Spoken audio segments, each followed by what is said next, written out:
नमस्कार, मी सोहेल मणियार आणि आपण पाहत आहात SM News 24।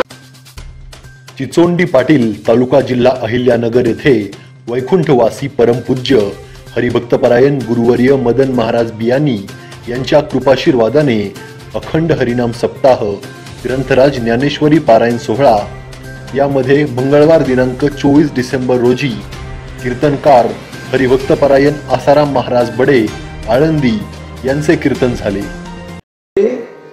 लागोनिया पाया विनवितो तुम्हाला शरण झालं आपलं पहिलं। लागोनिया पाया विनवितो तुम्हाला, मी तुमच्या पाया पडतो का?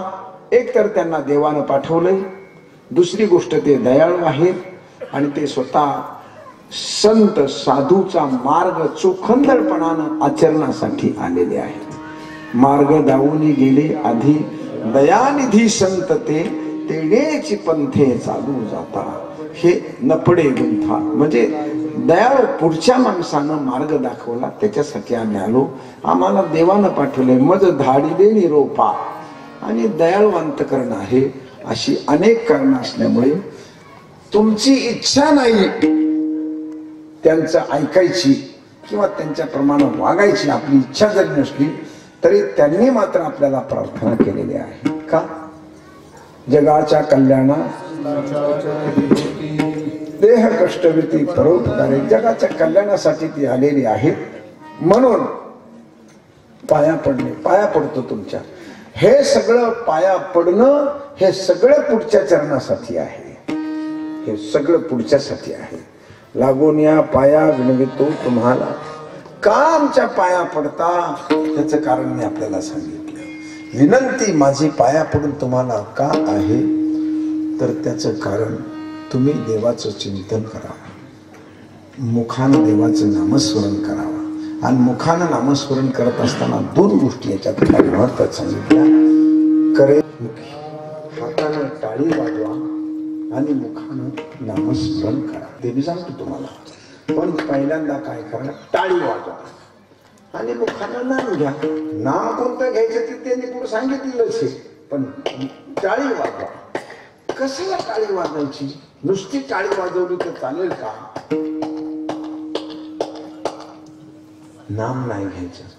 चौकात चौकात मुंबई पुण्याकडे आता टाळी वाजवणारी चौकात सिग्नलला नाही येत, ते काय करतात फक्त असं चालत नाही त्यांना। मग फक्त नाव घ्यायचं आणि टाळी वाजवायची नाही। नामाचा आणि टाळीचा काय कार्यकारण संबंध महाराजांना लावला? काय कार्यकारण संबंध लावला? कशासाठी टाळी वाजवायची, कशासाठी नाम घ्यायचं, हे दोन स्वतंत्र विषय। आपल्या शहरात ज्या प्रवास करतात त्या पायातून हातापर्यंत येतात, हजारो नाड्या यातून पुन्हा रिटर्न पायापर्यंत, असा यांचा प्रवास चाललेला आहे या नाड्यांचा, या सूक्ष्म अशा रक्तवाहिन्यांचा।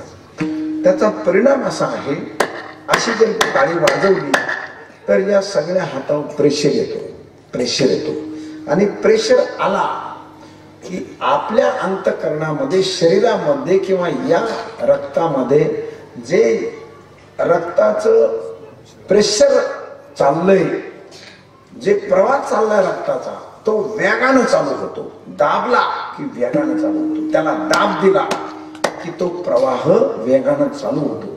आणि वेगात प्रवाह एखाद्या नदीचा असतो किंवा दंडातल्या पाण्याचा वेगात प्रवाह असतो, तेव्हा त्याच्या भोवतालचं जे वातावरण असतं ते स्वच्छ करतं। नदी जोरात वाहिली की काला पाला पाचोळा मुंडकी पाणकी सगळी स्वच्छ नदी होते। जोरात पाऊस पडला तर गाव स्वच्छ होतो, घाण गुण सगळी वाहून जाते। तसं आपण तेलकट तुपट काय अन्न खातो, ते अन्न जेवणाच्या ताटात कसं खरकट राहतं, तसं ते अन्न आतल्या नलिकेला रक्तवाहिन्यामध्ये ते असं त्याचे कण लावून बसतात, असे वेगवेगळ्या रक्तामध्ये त्या येतात। आणि जोरात प्रेशरला रक्त वाहिलं की ते कण जे बसलेले ते निघून पुढे निघून जातात। म्हणजे समजा आपली नळी एवढीच आहे आणि तिकडे झाड आहे आणि नळी तेवढी कमी पडली तिकडे, आपण काय म्हणतो, पाणी देताना त्या झाडाला नळी पुरत नाही, मग याचा तोंड दाबितो इकडं, इकडे तोंड दाबलं की त्याचं तोंड पुढे जातं का? प्रेशर दिला, तोंड दाबलं की त्याचं पाणी लांब पुढे जातं आणि ते पाणी जोरानं खाली पडतं, बदा बदा बदा बदा जोरानं पडतं। प्रेशर दिल्यावर. तसं आपण हाताला प्रेशर दिला की जोरात रक्त व्हायला सुरुवात होतं शरीरामध्ये आणि आतल्या नाड्यांचं जे काही असा पोकळीचा भाग जो तुपानं तेलकटानं अन्नानं चिटकून बसलेला आहे तो असा चिटकून जोरात व्हायल्यामुळे ह्या नळ्या आतून स्वच्छ राहतात आणि आतून स्वच्छ राहिले की संधिवातासारखे आजार, गुडघ्याचे आजार, कमरेचे आजार, मणक्याचे आजार, जिथं रक्त पुरवठा होत नाही तिथं जोरानं रक्त आदळून गेल्याशिवाय त्या ठिकाणी पुरवठा होतो आणि अनेक शरीराचे अवयव सुखी राहतात. हा सिद्धांत, हा टाळी वाजवण्याचा सिद्धांत. अनेक अवयव सुखी राहतात. मग त्याला गुडघ्या दुखत नाही, कंबर दुखत नाही, काही दुखत नाही. सगळ्यात महत्वाचा फायदा होतो त्याचं हृदय जे आहे, टाळी वाजवणाराचं हृदय. त्या टाळी हातावर जो प्रेशर देतो माणूस त्याचं हृदय एकदम क्लिअर कट राहतं आणि त्याला अटॅक लवकर येत नाही. अटॅक येत नाही. ज्याला हाताला प्रेशर आहे त्याला अटॅक येत नाही जास्त. माझा प्रश्न आता, गाव मोठा आहे, परिसर मोठा आहे, तुमच्या गावामध्ये किंवा तुमच्या परिसरामध्ये तुमच्या नातेवाईकामध्ये महिलाला जास्त अटॅक आला का पुरुषाला? पुरुषांना ना अटॅकने जास्त गडी माणसं, पुरुष माणसं मरतात, महिला मरत नाही जास्त. महिला म्हातारी हो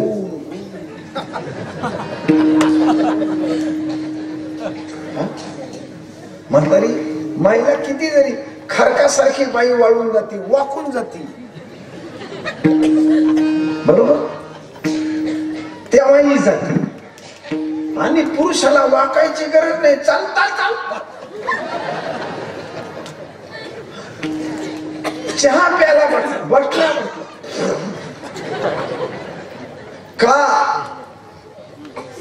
डॉक्टरला विचारा, तुम्ही कुणाला विचारा, तुमच्या दवाखान्यात जास्त पुरुष अटॅकने मेले का महिला मेल्या? ते म्हणतात पुरुष. का?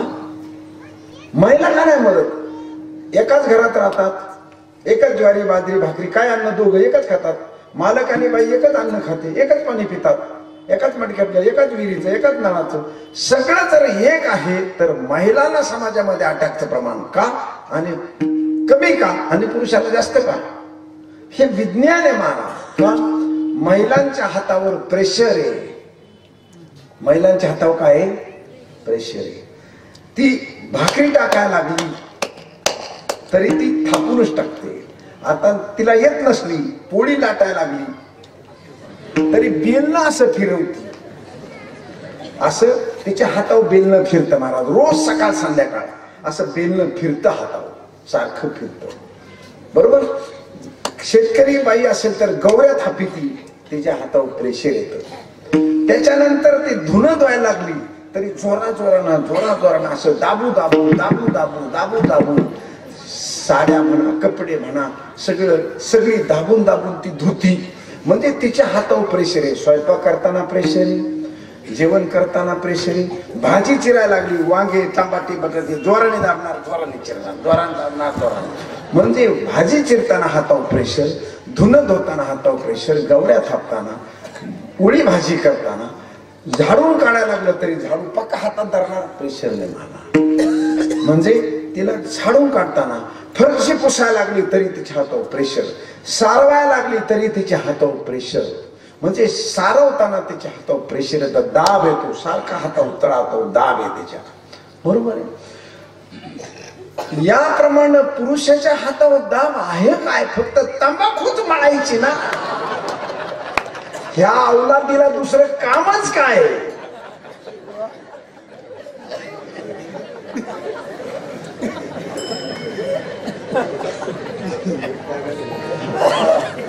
मला सांगा, 4 दिवस जर बाई माहेरला गेली, बाहेर बसली तर हा घर झाडून सुद्धा काढत नाही. दारातला कचरा उशाकडे जातो, तो त्याला म्हणतो कुठं झोपला तू. हाता प्रेशर काय याचा तुम्ही सांगा, काय प्रेशर काय याचा, बरोबर. धुणं धुवायला याची चड्डी जरी तशी असली आणि ती 2 दिवस माहेरला गेली, तरी चड्डी त्याच कोपऱ्यात आणि त्याला दरवेळेला म्हणते अरे मला बाहेर काढ, बाहेर काढ, अरे मला वास यायला लागला.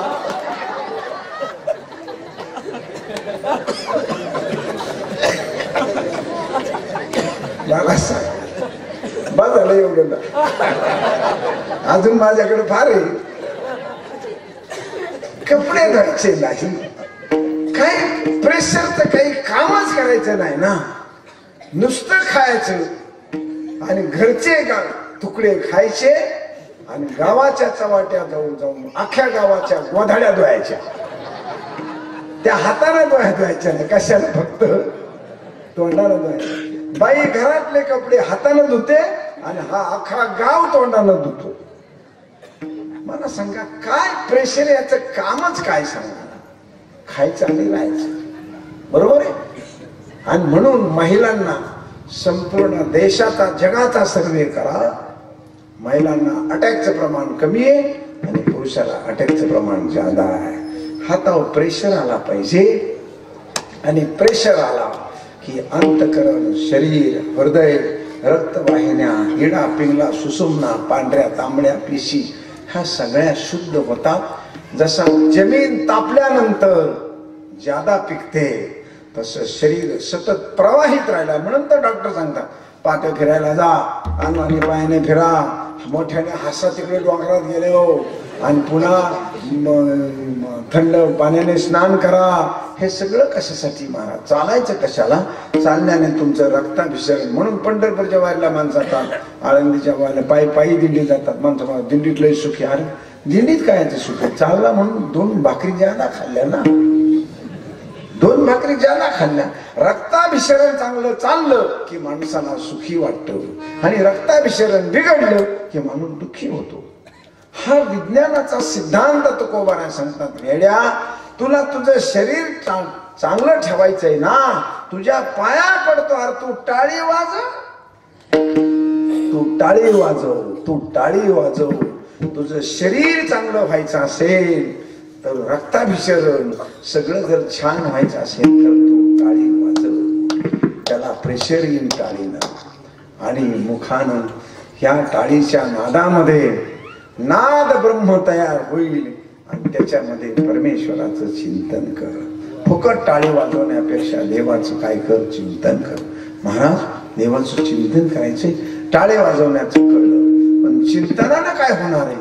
चिंतनानं आतलं शरीर जे आहे, बाहेरच्या शरीराला अन्नमय शरीर हे टाळीनं सुखी होईल आणि प्राणमय शरीर जे आहे, मन, बुद्धी, चित्त, अहंकार किंवा जे नसीब आहे, जे कर्म आहे, ते कर्म, ते मन, ती बुद्धी नामानं शुद्ध होईल. राम म्हणता रामाची होईल, पदी वैशोनी पदवी वेजे. गोविंद गोविंद म्हणा लागल्या छंद, मग गोविंद ते काया, वेदना ही दैवातया. आतली काया म्हणजे मन, मन गोविंदमय होईल, मन राममय होईल. म्हणून देवाचं आतलं शरीर बदलण्यासाठी देवाचं चिंतन कर, आतलं शरीर सुखी होण्यासाठी देवाचं चिंतन कर आणि बाहेरचं शरीर सुखी होण्यास जे आई वडिलांना दिलेलं शरीर आहे, रक्त रेत हे जे शरीर आई वडिलांना दिले, पाण्याकडून रक्त आणलं, पृथ्वीकडून हाडं आणली, आकाशाकडून पोकळी आणली, वायू हवेकडून श्वासोच्छ्वास आणला आणि सूर्याकडून अग्नी आणला. देह हा पाचाचा आणला उसना, हा उसना जे आणला त्याला सुखी करायचा असेल तर तू टाळी वाजव.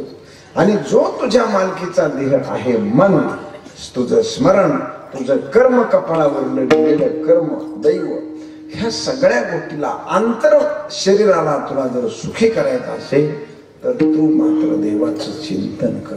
महाराज असं कुठल्या देवाचं चिंतन करायचं? विठ्ठल विठ्ठल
अटॅकने मेल्याला मला दाखवा एक अख्ख्या महाराष्ट्रात का प्रेशर नसारखा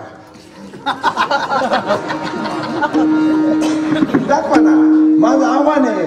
मी काही तुम्हाला शुक्रवारची कहाणी सांगत नाही आंबट खामनाखांची मी चॅलेंज केले ना. मला एक पक्वाचा दाखवा की तो अटॅकने मेला. येतच नाही मरण म्हणला प्रश्न येतो कुठं मला. होतच नाही असं कधी होतच नाही. हातावर प्रेशर आहे तिथे मरण अटॅकने कधीच येणार नाही कधीच नाही. का हृदय शुद्ध राहतं ना. हृदयाला चिटकीने हे व्हायचं काही कारणच पडत नाही. एकदम क्लीन हृदय राहतं त्याचं क्लीन. म्हणून रोज 10 मिनिटं 5 मिनिटं 4 मिनिटं 1 मिनिट का होईना रानात वनात कुठंतरी जाऊन घरात किंवा गच्चीवर जाऊन जोराने टाळी वाजवावी. जोराने टाळ्या तुम्ही टाळी वाजवा विठ्ठला विठ्ठला.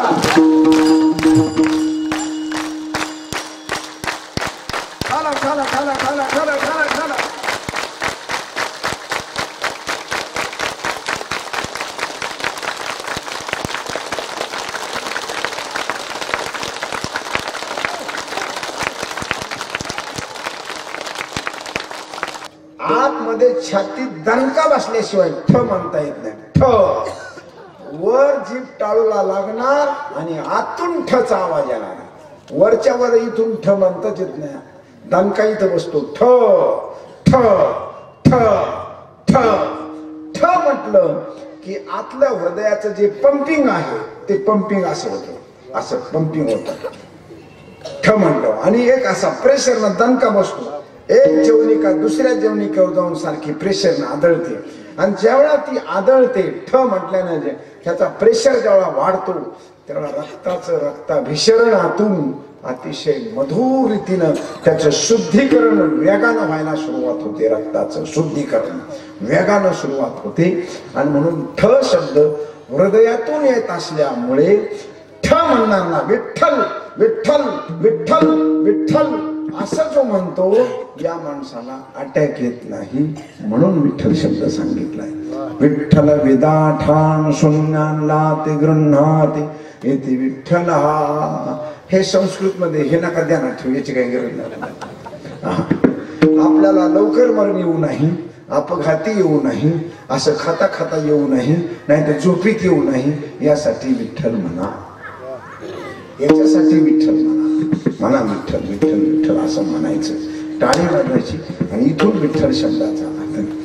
विध म्हणजे ज्ञान.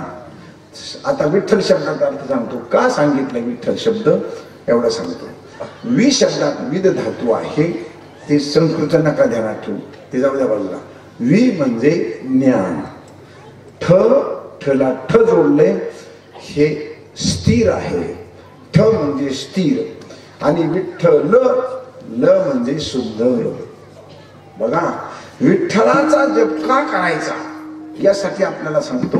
विज्ञानाचा भाग तुम्हाला सांगितला. आता ज्ञानाचा आणि शहाणपणाचा भाग सांगतो. विज्ञानाच्या भागाने आतून उच्चारित असल्यामुळे आपलं हृदय चांगलं राहतं. आता शहाणपणाचा भाग सांगतो. वि म्हणजे शहाणपण समजदारी बरोबर आहे. आणि ठ म्हणजे स्थिर.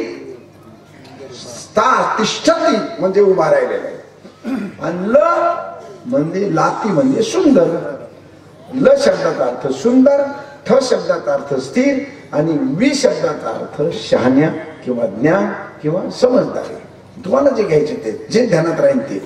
शहाणपण समजदारी. आता बघा 3 शब्द कसे जोडले. शहाणपण स्थिर आणि सुंदर. ज्याच्या वागण्यामध्ये ज्याच्या विचारात ज्याच्या आचारात ज्ञान शहाणपण समजदारी ज्याच्या विचारात आहे आणि तो विचार त्याचा स्थिर आहे. तो विचार शहाणपणाचा वागण्यातला विचार ज्यावेळा माणूस आपल्या वागण्यात स्थिर ठेवतो त्यावेळेला त्या माणसाची समाजात गावात सुंदर किंमत राहते. यासाठी विठ्ठलाचं चिंतन अत्यंत समजदारी आहे. मूड पापी जैसे तैसे कुणी कसे नेऊन घातले तरी त्याचा तो उद्धार करतो. का त्याची दृष्टी नजर ही समान आहे, समचरण दृष्टी म्हणजे सारख्या नजरेने मूर्खाला आणि शहाण्याला पाहतो आणि दोघाला सारखा लाभ देतो. हे त्याचं शहाणपण आहे. त्याचं डोकं सरळ आहे. हे सरळ डोकं म्हणजे त्याच्या डोक्यात भगवान शंकराचं अत्यंत ज्ञान आणि अत्यंत शहाणपण दडलेलं आहे. म्हणून त्याच्या डोक्यावर शंकराची पिंड आहे आणि त्याचं डोकं सरळ आहे. सरळ डोकं म्हणजे सरळ विचार आहे. त्याच्याकडे वाकडा विचार अजिबात नाही. त्याचं काम सरळ आहे, त्याचे पाय सरळ आहेत, सगळा देव तो सरळ आहे. हे त्याचं शहाणपण आहे. हे शहाणपण आहे.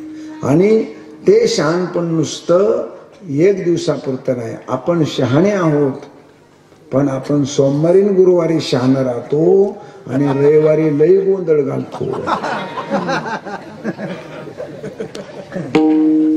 आपला रविवार आणि बुधवार चांगला नाही, सोमवार आणि गुरुवार चांगला आहे.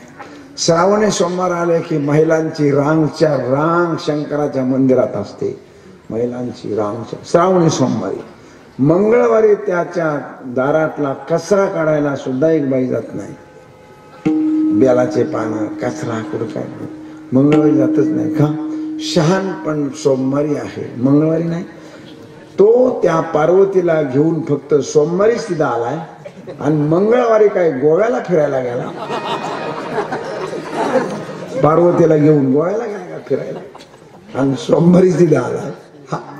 पण आपलं शहाणपण सोमवारी आहे, मंगळवारी नाही. आणि विठ्ठल शब्द काय सांगतोय? विठ्ठल विद म्हणजे ज्ञान, शहाणपण समजदारी, ठळ म्हणजे स्थिर. तुझ्याकडे समजदारी स्थिर ठेव, शहाणपणानं ठेव. कधी काही जरी घात आघात झाला तरी तुझं शहाणपण बदलू नको. अमावस्या, दिवाळीची अमावस्या आली की माणसं एकदम शहाणी. करंजा, लाडू, स्वच्छ घर, आकाश दिवे, आमक ढमक, स्वच्छ घर, मागून पुढून अगदी फार सज्जनासारखे वागतात. सगळे नव्या कपडे टकाटक दिवाळीच्या अमावस्याला, बरोबर आहे. पण आखाडीची अमावस्या आली, हे बाईला विचारलं कुठे गेले गोविंदराव? तुम्हाला माहित नाही? महाराज तुम्हाला याच्यातले कळत नाही, आज आखाडी अमावस्या. का? शहाणपण दिवाळीच्या अमावस्याला आहे. अमावस्याला राहिलं का आखाडाच्या? नाही राहत. ठ शब्द सांगतोय तुमचं शहाणपण स्थिर असलं पाहिजे. प्राणांत वेदना झाल्या तरी तुमचे शहाणपण ज्ञान बदलता कामा नाही. जेव्हा तुम्ही शहाणपण बदलणार नाही तेव्हा तुमचं सौंदर्य समाजामध्ये चिरंजीव राहील. तुम्ही खरे सुंदर, मनानं सुंदर, बुद्धीनं सुंदर, वागण्यानं सुंदर, सगळ्या गोष्टी सुंदर. महाराज छत्रपती शिवाजी महाराजांचे पुतळे का? शिवाजी महाराजांचा शाळेत इतिहास का? शिवाजी महाराजांचे संपूर्ण जगाच्या असेंब्लीमध्ये फोटो का? शिवाजी महाराजांचे सगळ्या भारताच्या चौका चौकाला छत्रपती शिवाजी महाराज चौक नावं का? का नावं दिले? का केलं? का? म्हणून यांचं सगळ्यात महत्वाची गोष्ट आहे त्यांच्याकडे व आणि ठ शब्द फार सुंदर होता. कल्याणचा शोभा लुटल्यानंतर तरुण मुलगी आपल्या जवळ आली, तिला आणलं गेलं. महाराजांना कोणी विरोध केला नसता. अंगात पाटव्य होतं, तारुण्य होतं. अनेक स्त्रिया पत्नी करण्याचा त्या राजघराण्याच्या लोकांचा मान होता, त्याची पद्धत होती. त्यावेळेला अधिभार्या प्रतिबंधक या देशामध्ये कायदा नव्हता.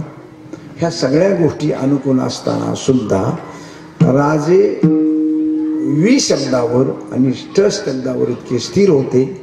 त्यांनी तुकोबारायाची कीर्तन बसून ऐकलेली होती. त्यामुळं दुसऱ्या बाई आणल्यानंतर जिच्याबरोबर विवाह झाला नाही पण तिला आणलं गेले, त्या बाईमध्ये शिवरायानं मातृत्व पाहिलं, जिजाबाई पाहिली आणि त्या बाईचा, त्या मुलीचा सन्मान करून तिच्या बापाकडे पालखीत पाठवलं. हे फक्त साधूलाच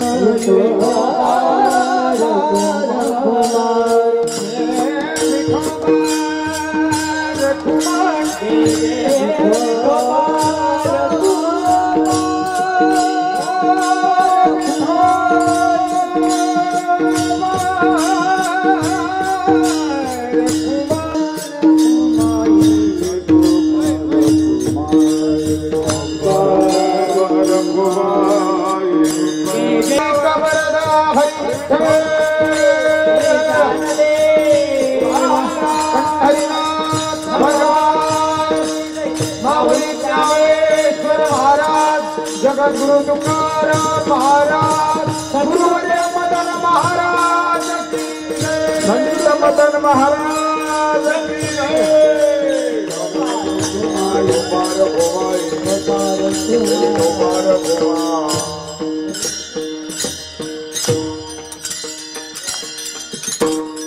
विठ्ठल विठ्ठल म्हणा वेळोवेळा, हा सुख सोहळा स्वर्गी नाही। आणखी देवाचं चिंतन सांगत असताना महाराज म्हणतात अभंगाच्या 3ऱ्या चरणामध्ये, कृष्ण विष्णू हरी गोविंद गोपाळ, मार्ग हा प्रांजळ वैकुंठीचा।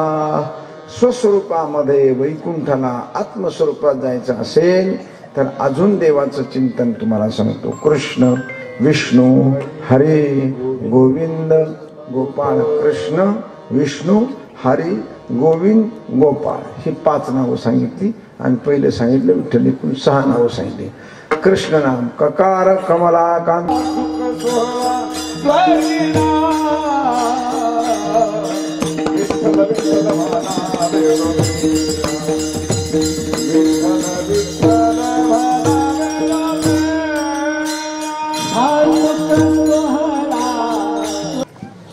मला वाटतं 36 वर्ष झाली एक बरोबर। तसा तर त्रितप पूर्ती सोहळा यावर्षी आहे।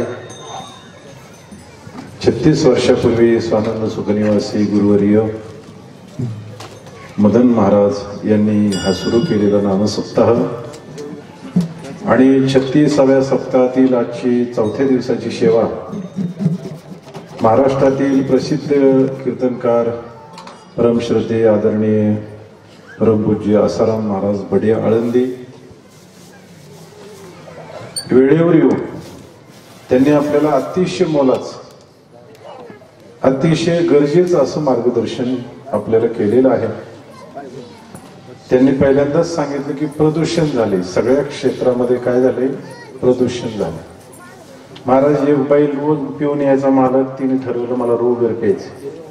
शेजारी म्हणली बाई नको पिऊ, हे होत असतं, ती म्हणली नाही मला प्यायचं। ती प्यायच्या वेळेला ती शेजारी तिच्या घरी जाऊन बसली, खाली बस एकच ती तिच्या घरी बसली म्हणली आणि तिला काही बघवलं नाही, ती आपली तिच्या घरी जाऊन झोपली। तिला रात्रभर झोप नाही आणि सकाळी हिच्या घरात असताना धडपड वाज काहीतरी सुरू झालं। तिला वाटलं शेवटची आज कधी ती काय ना, तिने येऊन बघितलं, दरवाजा लोटला तर ती घर झाडीत होती। ती म्हणली अगं तू औषध पिलती ना, पिली बाय म्हणले, पण मिलीच नाही, म्हणजे त्याच्यातही भेसळ, तर भेसळ सगळीकडेच आहे। आणि म्हणून महाराज वेळेवर आले। पंगत सकाळचा नाश्ता आज दीपक चौधरी यांचा होता, दुपारची पंगत कुंडलिक विठोबा कोकटे यांची होती। जास्त वेळ न घेता मी आपले गुरुवर्य हरिभक्तपरायण बबन महाराज यांना विनंती करतो की त्यांनी महाराजांचा सन्मान करायचा आहे। या येथील आजचे सर्व काल नावं सांगितलेले सर्व मंडळी विठ्ठल रुक्मिणी मंदिरामध्ये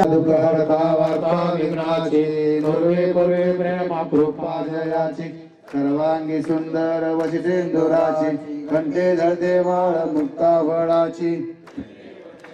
जय मंगलमूर्ती ओ श्रीराजमूर्ती, दर्शन मात्रे मान सरणे मात्रे मान, कामोना पूर्ती रत्नाकरित फळातून गौरी कुमारा, चंदनाची ओटी कुंकुम केशरा, हे जट मुकुट शोभत वरा, रुंदर दे भरणे चढली घागरिया। जय देव जय मंगलमूर्ती ओ मंगलमूर्ती, दर्शन मात्रे मान सरणे मात्रे मान, कामोना पूर्ती लंबोदर पीतांबर परिवृंदना, सर्वसुंड वक्रतुंड त्रिनेना, नासमाता वर्धयितुना, संकटी पावहै रक्षामि सुवर्णमा। जय देव जय मंगलमूर्ती ओ श्रीराजमूर्ती, दर्शन मात्रे मान सुरणे मात्रे मान, कामना पूर्ती। जय देव जय योगे 28 विठ्ठल उभा, वामाने रघुनाय हृदय सभा, उदयता भेटी ब्रह्मालेना, तन्निवाहे रे माहुतैया। जय देव जय पांडुरंगा, रुक्मायले भरावी चरल भावी गुणरा। जय देव जय तुळशी माया पंचमित्री,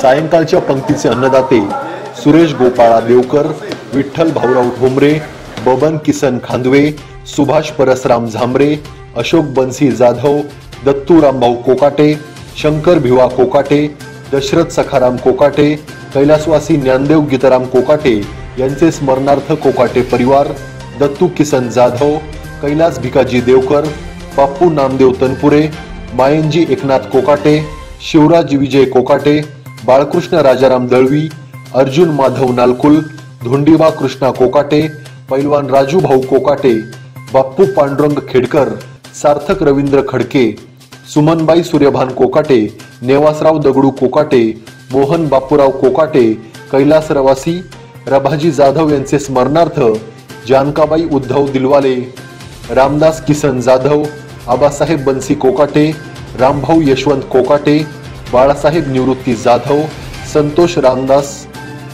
संतोष नारायण काळे, किसन दत्तोबा शिंदे, संतोष रामदास वाघ मेजर, बाबासाहेब आसाराम काळे, महादेव मारुती तनपुरे, साहेबा तुकाराम ठोंबरे, कैलासवासी अंबाई मुरलीधर कोकाटे स्मरणार्थ राम मुरलीधर कोकाटे सर, बाळासाहेब किसन खांदवे, अजिनाथ ज्ञानदेव परकाळे, कल्याण किसन कोकाटे, जगन्नाथ फिसके, बबन अंबादास पांडुळे, चंद्रकांत लक्ष्मण पवने, खंडू सीताराम मांढरे, संजय रामचंद्र शेंदुरकर, पोपट कोंडीबा कोकाटे, राजेंद्र शंकर कोकाटे जवान, योगेश जालिंदर दवने, बाळासाहेब महादेव ठोंबरे, मच्छिंद्र तुकाराम दवने, बाप्पू नाना काळदाते, कैलासवासी बन्सी जाधव यांचे स्मरणार्थ संतोष बन्सी जाधव, अक्षय सुभाष चांदेकर राशीन, संदीप सुभाष शेंदुरकर, रामभाऊ गोपीनाथ हजारे, राजाराम किसन भद्रे, बाबासाहेब बन्सी कोकाटे, श्यामराव महादेव तनपुरे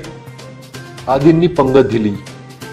पंगत वाढणे व नियोजन व्यवस्था भैरवनाथ मित्र मंडळ, साई ग्रुप मित्र मंडळ, साम्राज्य प्रतिष्ठान, विकास तरुण मंडळ, स्मृती प्रतिष्ठान, सकल हिंदू समाज, समस्त सप्ताह कमिटी व ग्रामस्थ मंडळ, भजनी मंडळे, तरुण मंडळे, विठ्ठल रुक्मिणी मंदिर, चिचोंडी पाटील, तालुका जिल्हा अहिल्यानगर. ताज्या घडामोडींसाठी आजच आमच्या YouTube चॅनलला सबस्क्राईब करा आणि बेल आयकॉनला क्लिक करा.